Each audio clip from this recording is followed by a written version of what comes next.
네, 닥터진호 채널을 사랑해주시는 여러분 안녕하세요. 저는 펜타일위원회 이용주 원장입니다. 오늘은 물 특집 한번 해보려고 하는데요. 여러분 혹시 고요의 바다 보셨는지요? 고요의 바다의 내용이 어떤 환경 오염으로 피폐해진 지구를 살리기 위한 대원들의 달에 있는 기지에서 벌어지는 내용들인 것 같은데요. 고요의 바다 개봉과 함께 이 물에 대해서 한번 알아보는 시간 좋을 것 같습니다. 그래서 물에 대한 얘기, 기능의학과 환경, 좋은 콜라보가 아닐까 싶습니다. 여러분들은 어떤 물 드시나요? 혹시 정수기, 생수 둘 중에 하나 드실 것 같은데, 옛날엔 정수기나 생수가 흔하지 않았으니까 대부분 수돗물을 이제 끓여서 마셨겠죠. 그러다가 아마 한 서울올림픽 지나고 나서 정수기나 생수가 이제 많이 보급된 것 같고요. 그 이전에는 흔하지 않았던 것 같습니다. 먼저 이제 정수기에 대해서 알아보려고 하는데요. 정수기는 필터 방식에 따라서 이제 역삼투압 방식이랑 직수형 방식 두 가지 버전이 있습니다. 삼투압이라는 게 아시다시피 농도가 높은 데서 낮은 데로, 그래서 보통은 물이 싱거운 데서 짠 데로 물이 농도를 맞추기 위해서 이동하는 방식이잖아요. 거기에 역자가 붙어서 역삼투압은 오히려 이제 불순물을 제거하기 위해서 물을 만드는 과정에서 삼투압을 반대로 걸어주는 겁니다. 그래서 찌꺼기에 있는 노폐물들에서 물을 짜주는 이런 기술이라고 생각하시면 되고요. 그리고 직수형 방법이 있는데, 직수형은 역삼투압 방법과는 좀 다르게 이제 이 필터를 통해서 물이 바로바로 걸러지는데, 과거에는 어떤 기술적인 문제였는지 직수형 방법이 흔하진 않았고, 이제 기술적인 문제가 아마 해결이 되면서 직수형 정수기들이 많이 출시되고 있는 것 같습니다. 둘 중에 어떤 거를 선호하는지는 꼭 이런 과학적인 접근보다는 취향도 있고 집의 구조도 있고 다양할 것 같은데요. 좀 비교를 해보면은요, 역삼투압의 단점은 걸러지는 과정에서 너무 깨끗하게 걸러지는 바람에 미네랄이 이제 거의 다 이제 사라지는 게 단점이라고 되어 있고, 또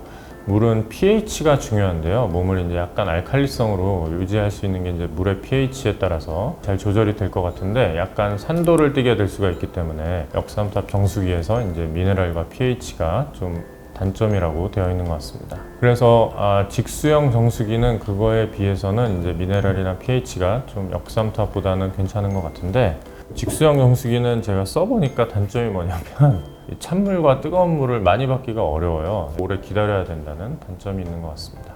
그래서 정수기에 대해서 좀 알아봤고요. 그 다음은 이 생수에 대해서 좀 알아보겠는데요. 생수 같은 경우에는 페트병이 좀 많이 나오잖아요. 페트병이 너무 많이 버려져서 요새 옷도 페트병으로 만들고 있으니까요. 이 환경 문제가 좀 페트병이 많이 나오는 문제가 있는 거죠. 생수는 또 수원지가 중요한데, 수원지가 산이 될 수도 있고 바다가 될 수도 있고 해양 심층수라고 이런 것들도 수원지가 되는데요. 수원지 관리도 중요합니다. 그래서 환경부에서 수원지의 수질을 이제 실시간으로 저희가 조회를 해볼 수 있고요.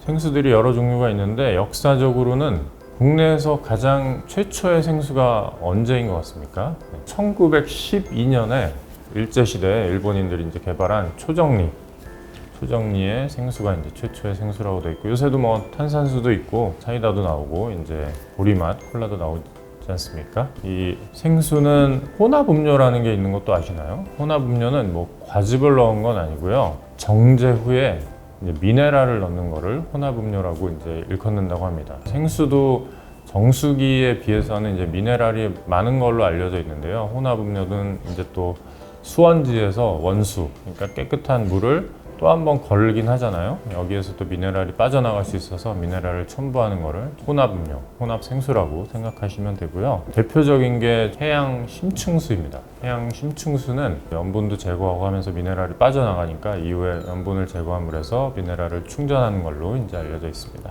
정수기에서는 물을 보관하는 통에 어떤 오염 문제가 있는데, 생수는 이제 퀄리티가 좀 낮은, 수질이 떨어지는 생수를 그동안 몰래 판매한 업자들이 있다고 합니다. 라벨만 붙여가지고. 이제 그런 일부의 경우를 제외하고는 저희가 흔히 알고 있는 좋은 브랜드들은 원수를 엄청나게 엄격하게 까다롭게 취급하기 때문에 안심하고 마실 수가 있습니다. 대신에 그동안에 문제가 됐던 ESG 문제 때문에 라벨링도 많이 바뀌었죠. 이제 투명 라벨링에 바로 버릴 수 있게 많이 개선이 있는 것 같습니다.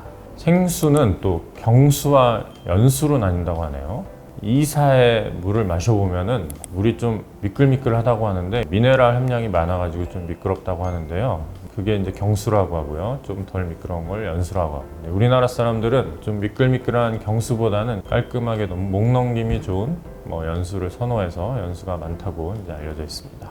그래서 정수와 생수에 대해서 좀 알아봤는데요.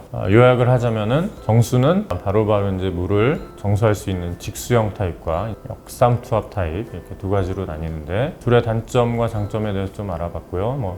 생수는 이제 페트병이 좀 많이 나온다는 이제 문제가 있고 대신에 정수기처럼 필터링을 하면서 버려지는 이제 물은 그렇게 많지는 않죠. 바로 그냥 수원지에서 다 페트병에 보관을 하는 거니까. 그리고 미네랄이 좀 많다 이런 차이가 있습니다. 그래서 오늘은 이상으로 마치도록 하겠습니다. 네, 그럼 다음 시간에 뵙겠습니다. 안녕히 계세요.